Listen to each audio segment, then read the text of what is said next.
स्वागत है आपका फिर से। पिछले भाग में हमने देखा कि हाई कोर्ट बनता कैसे है और जजों की नियुक्ति कैसे होती है, लेकिन आज हम उस पावर की बात करेंगे जिससे पूरी राज्य सरकार और प्रशासन थर थर कांपता है। आज हम समझेंगे उच्च न्यायालय पार्ट 2। हम जानेंगे जजों को हटाने की वो कठिन प्रक्रिया जिसे महाभियोग कहते हैं। हाई कोर्ट के पास वो कौन सी जादुई रीट है जो आपके अधिकारों की रक्षा करती है, और न्यायिक समीक्षा की वो ताकत जिससे कोई भी गलत कानून रद्द किया जा सकता है। अगर आपने पहला भाग नहीं देखा है तो उसे ज़रूर देखें। चलिए न्याय की इस गहराई में उतरते हैं। दोस्तों, हाई कोर्ट के जज का कार्यकाल निश्चित नहीं होता, लेकिन वे 62 वर्ष की आयु तक पद पर रहते हैं। वे अपना इस्तीफा राष्ट्रपति को सौंप सकते हैं, लेकिन उन्हें हटाना इतना आसान नहीं है। जज को हटाने के लिए संसद के दोनों सदनों में विशेष बहुमत से प्रस्ताव पास होना जरूरी है। आधार केवल 2 ही हो सकते हैं, सिद्ध कदाचार या असक्षमता। भारत के इतिहास में अब तक किसी भी हाई कोर्ट जज को इस प्रक्रिया से हटाया नहीं जा सका है। जजों को ट्रांसफर राष्ट्रपति भारत के सीजेआई से सलाह करने के बाद करते हैं। 1994 में सुप्रीम कोर्ट ने कहा कि ट्रांसफर में मनमानी न हो, इसके लिए इसकी न्यायिक समीक्षा भी की जा सकती है। कभी कभी कोर्ट में काम बहुत बढ़ जाता है या मुख्य न्यायाधीश अनुपस्थित होते हैं। ऐसी स्थिति में राष्ट्रपति कार्यकारी मुख्य न्यायाधीश या अतिरिक्त न्यायाधीश की नियुक्ति करते हैं। अतिरिक्त न्यायाधीश अधिकतम 2 साल के लिए नियुक्त होते हैं। इसके अलावा रिटायर्ड जजों को भी कुछ समय के लिए वापस काम पर बुलाया जा सकता है। उच्च न्यायालय की स्वतंत्रता। हमारा लोकतंत्र तभी बचेगा जब न्यायपालिका आज़ाद होगी। हाई कोर्ट को स्वतंत्र रखने के लिए संविधान ने कई इंतजाम किए हैं।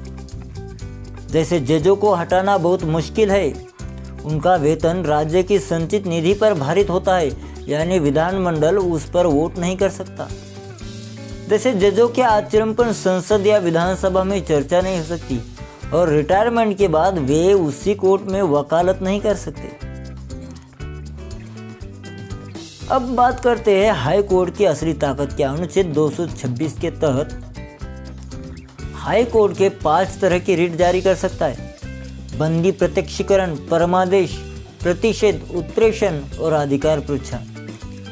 इसे किसी और कक्षा में हम विस्तार से समझेंगे। तो यहाँ एक बहुत महत्वपूर्ण बात याद रखिए, रिट के मामले में हाई कोर्ट की शक्ति सुप्रीम कोर्ट से भी बड़ी है। सुप्रीम कोर्ट सिर्फ मौलिक अधिकारों के लिए रिट जारी कर सकता है, लेकिन हाई कोर्ट सामान्य कानूनी अधिकारों के लिए भी रिट जारी कर सकता है।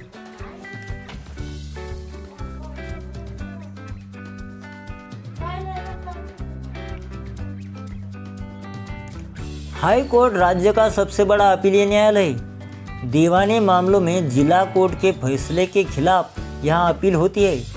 आपराधिक मामलों में यदि सत्र न्यायालय ने 7 साल से ज़्यादा की सजा दी है तो मामला हाईकोर्ट जाता है।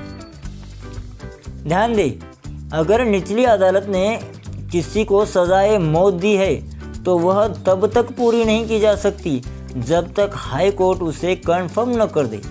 इसके अलावा हाई कोर्ट अपने नीचे आने वाले सभी कोर्ट्स और ट्रिब्यूनल्स के काम पर नज़र रखता है और उनके लिए नियम बनाता है। हाई कोर्ट एक अभिलेख न्यायालय है। इसके फैसले भविष्य के लिए कानून बन जाते हैं और निचली अदालतों ने इन्हें उदाहरण की तरह इस्तेमाल करते हैं। साथ ही कोर्ट को अपनी अवमानना कंटेम्प्ट के लिए सजा देने का भी हक है। सबसे बड़ी शक्ति है न्यायिक पुनर्विलोकन, जुडिशियल रिव्यू। अगर राज्य सरकार या केंद्र सरकार कोई ऐसा कानून बनाती है जो संविधान के खिलाफ है तो हाई कोर्ट उसे शून्य या असंवैधानिक घोषित करके रद्द कर सकता है। अगर आपने न्यायिक पुनर्विलोकन जुडिशियल रिव्यू का हमारी वीडियो नहीं देखी तो हमारी चैनल पर जाकर देखिए। तो दोस्तों, इन 2 भागों में हमने भारत के उच्च न्यायालय के हर एक पहलू को विस्तार से समझा। हमने देखा कि कैसे ये कोर्ट हमारे अधिकारों के रक्षक और संविधान के प्रहरी है। किताबों के मुश्किल पन्नों को कहानियों और चित्रों से सरल बनाना ही हमारा उद्देश्य है। अगर आपको यह जानकारी अच्छी लगी तो वीडियो को लाइक करें और अपने दोस्तों के साथ शेयर करें। और हाँ, कमेंट्स में ज़रूर बताएं कि आप अगला वीडियो किस टॉपिक पर देखना चाहते हैं। देखते रहिए लर्न विद स्टोरीज। धन्यवाद। जय हिंद।